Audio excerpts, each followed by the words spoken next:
Bonjour à tous, aujourd'hui je vais vous présenter une œuvre de l'exposition Olivier Debré, l'abstraction fervente, présentée au musée des Beaux-Arts de Tours.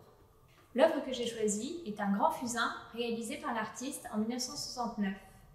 À cette période, l'expressionnisme abstrait domine la scène artistique internationale et Olivier Debré, qui est un artiste qui explore plusieurs facettes de l'abstraction depuis la fin de la Seconde Guerre mondiale, cherche à trouver sa place face à des géants américains comme Jackson Pollock ou Mark Rothko. Il établit pour ce faire un vocabulaire graphique composé de ce qu'il appelle des signes, des éléments signifiants qui animent sa composition picturale. On peut retenir deux signes caractéristiques, les signes personnages et les signes paysages. Les signes personnages sont caractérisés par leur composition ascendante, hiératique, presque sculpturale. Olivier Debré, tout au long de sa vie, travaille avec différents calligraphes, étudie plusieurs sortes d'alphabets dans l'idée de retrouver ce qui caractérise la représentation humaine.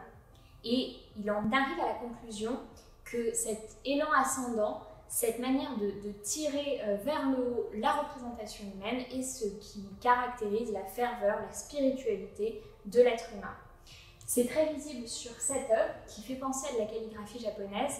Ce n'est pas un hasard, puisqu'à cette période, Olivier Debré voyage et expose au Japon, et en particulier à l'exposition internationale d'Osaka de 1970. Les signes paysages sont caractérisés par leurs grands formats horizontaux qui permettent de donner au spectateur une impression immersive qui rappelle celle des grands paysages de Loire qui feront la notoriété d'Olivier Debré plus tard dans sa carrière. Ce signe paysage est exceptionnel puisqu'il s'agit d'une des rares œuvres d'art graphique de ce format proposées par l'artiste.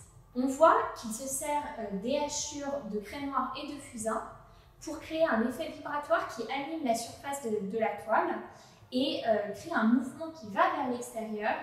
Ce travail rappelle celui d'Hans Hartung à la même période.